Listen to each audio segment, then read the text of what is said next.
Hello and welcome to Ministry of JavaScript. In this video we are going to be looking at what are default parameters and how can we implement them in our JavaScript program.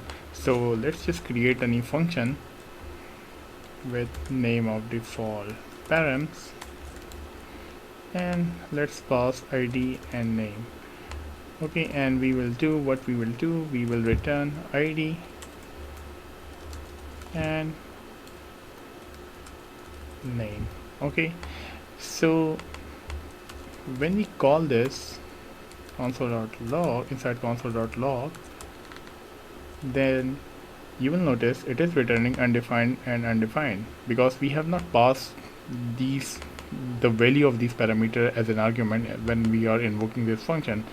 But what I want to do, if I do not pass the value, then I want to define any default value inside the parameters. So to do that we can do something like this: id equal to 1 and name equal to David. If I save it, then you will notice then it is now consoling.log 1 and David.